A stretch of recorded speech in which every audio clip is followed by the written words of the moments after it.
네, 정말 쉴 새 없이 돌아가는 상황에 바로 또 무슨 일이 생길지 모르기 때문에 지금 정리를 하는 것이 맞는가 싶긴 합니다. 그렇지만 또 궁금해하시는 분들이 많기 때문에 오늘 시각으로 한번 정리를 해보겠습니다. 미국과 이스라엘은 왜 이란을 공격을 했으며 또 앞으로는 어떻게 될 것인가?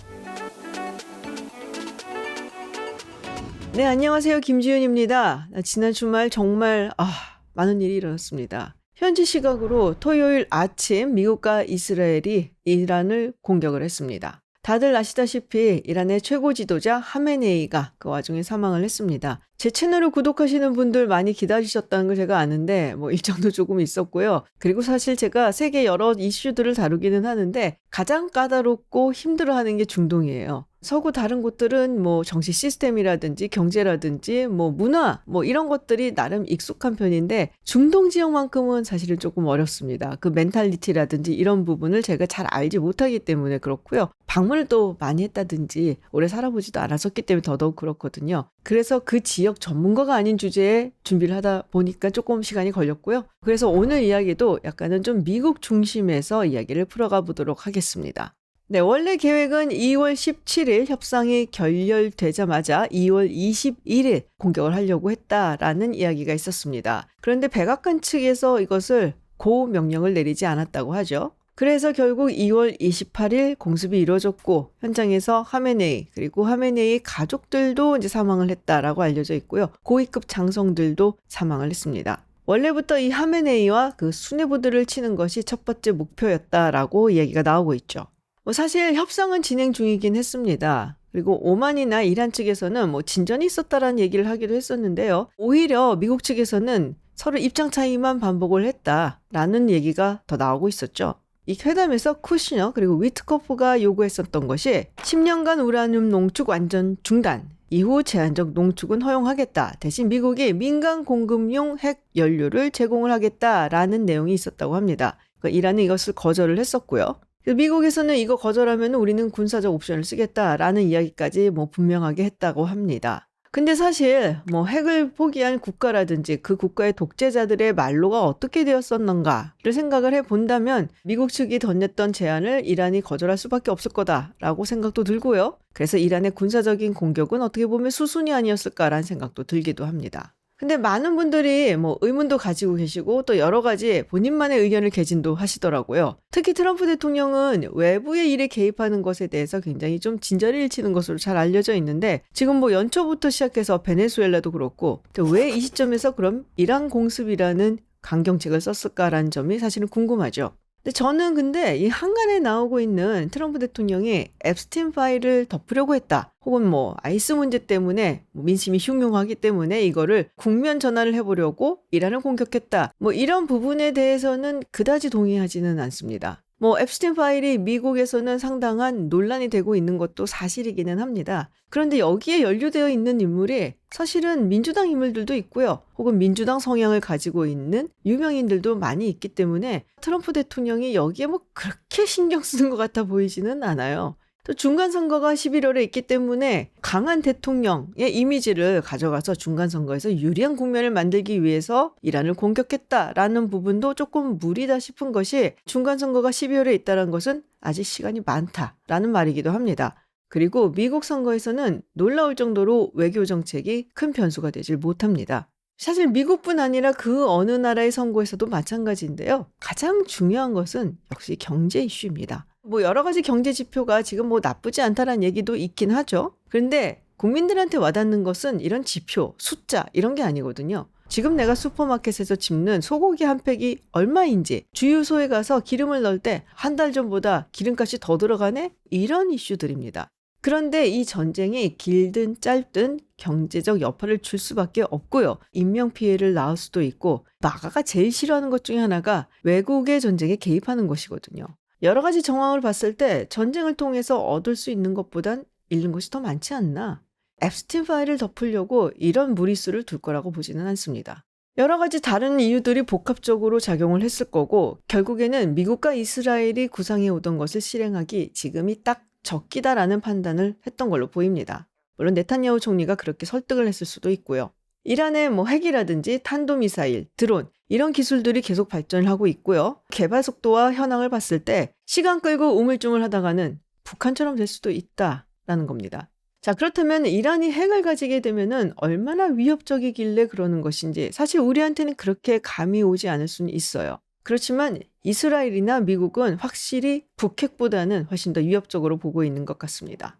이란은 이란 하나만 있는 게 아니죠. 이란의 프록시라고 얘기하는 다른 집단들, 헤즈볼라, 하마스, 예멘 후티 반군 등이 있습니다. 그러니까 이란이 가지고 있는 핵이 이란 국경 안에서만 머무를 것이라는 확신을 할 수가 없다라는 것이죠.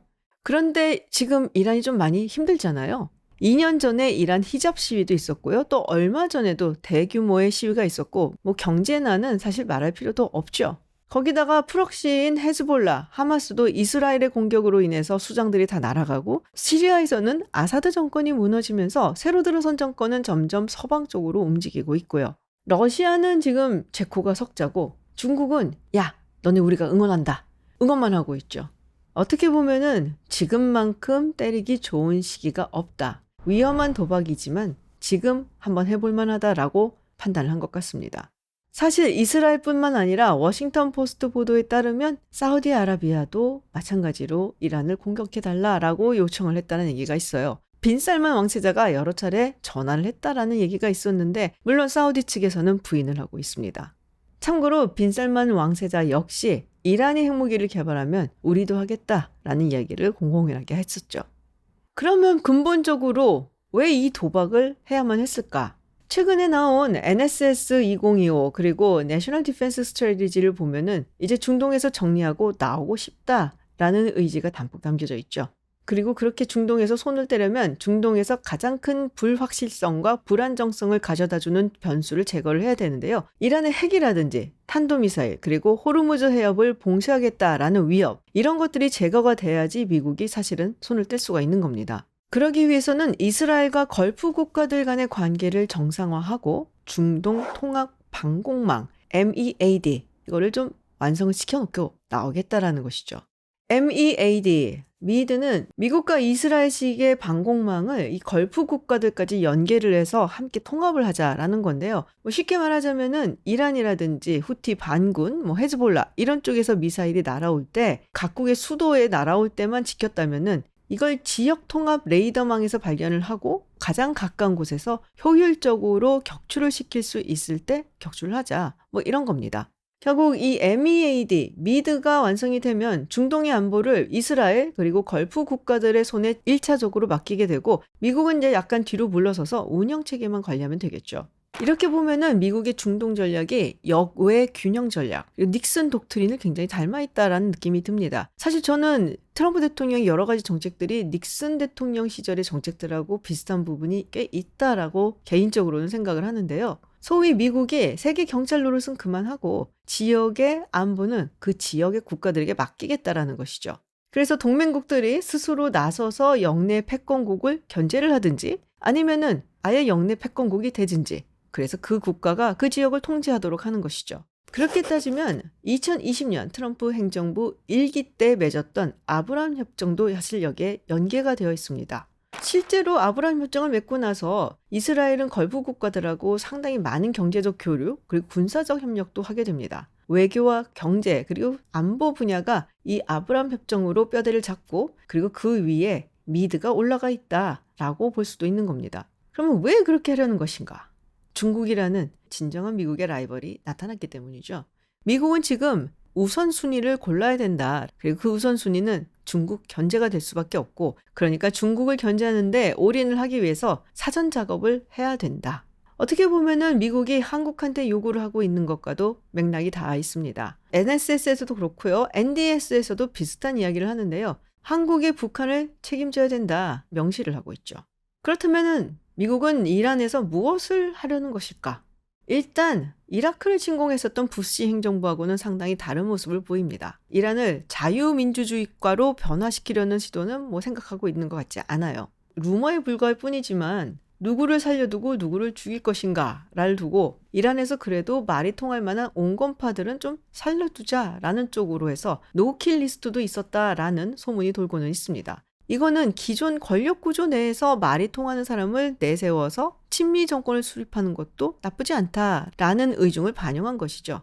실제로 트럼프 대통령이 우리가 판은 깔아줬으니까 다음은 이란 국민들이 일어서서 해결하십시오라고 이야기를 한 것도 자유민주주의 국가를 세운다라고 개입을 한다는 것이 무리라는 것은 미국도 알고 있다라는 거죠. 그런데 이런 것도 과연 잘 될 것인가라는 부분에 의문을 던지는 사람들은 많습니다. 이란의 신정 정권을 증오하는 사람들도 많지만 이 정권을 지지하고 또 이 정권 하에서 수혜를 받던 인물들도 굉장히 많거든요. 이란의 혁명 수비대는 군사력에서도 그렇지만은 사실 경제 부분에 있어서도 상당한 이권을 쥐고 있는 걸로 알려져 있습니다. 원래 마키아벨리가 얘기했던 것처럼 아버지를 죽인 사람은 용서를 해도 내 돈 빼앗아간 사람은 용서 못하는 법이죠.